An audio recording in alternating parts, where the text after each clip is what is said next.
This channel does not promote any violent, harmful, or illegal activities. All content provided by this channel is meant for an educational purpose only. নিয়োগের দাবিতে শিক্ষক শিক্ষাকর্মী সহ আরো অনেককে পথে নামতে দেখেছেন। এবার কি সেই পথে চিকিৎসকদেরও নামতে হবে? রাজ্যের সরকারি স্বাস্থ্য ব্যবস্থায় চিকিৎসকের অভাব রয়েছে, আর এদিকে বিশেষজ্ঞ চিকিৎসকরা পাশ করে 3 মাস ধরে বসে আছেন, কারণ নিয়োগ দিচ্ছে না স্বাস্থ্য ভবন।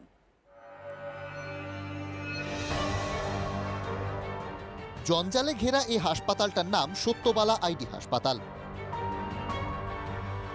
গুরুত্বের দিক থেকে বেলেঘাটা আইডি হাসপাতালের পরই ছিল এর স্থান।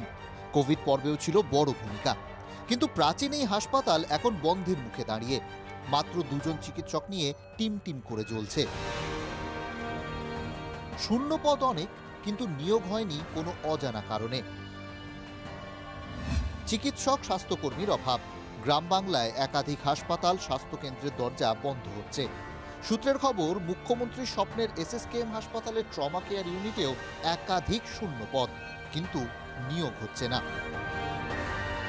কেন এই অবস্থা? রাজ্যে কি চিকিৎসকের অভাব?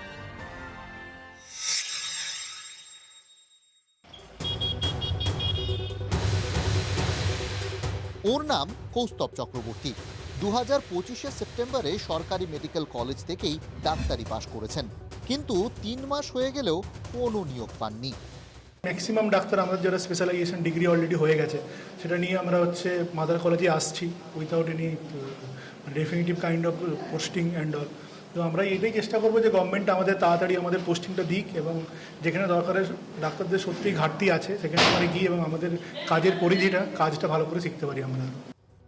তথ্য বলছে, গোটা রাজ্যে কৌস্তবের মতো 1200 বিশেষজ্ঞ চিকিৎসক ময়দানে নেমে পড়তে তৈরি, কিন্তু নিয়োগ নেই।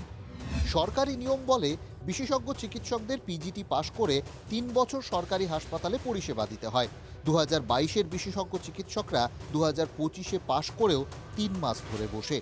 যে পশ্চিমবাংলার মানুষ বিশেষজ্ঞ চিকিৎসকের তাদের যে পরিষেবা থেকে তারা বঞ্চিত হচ্ছেন, এরা যদি থাকতো আরও যতটা সুষ্ঠুভাবে সম্পন্ন করা যেত, আরও যত বেশি সংখ্যক মানুষকে আরও যত ভালো পরিষেবা দেওয়া যেত, সেটা নিশ্চয়ই কোথাও একটা তার অসুবিধা তো তৈরি হচ্ছেই। হাসপাতালে হাসপাতালে লম্বা লাইন।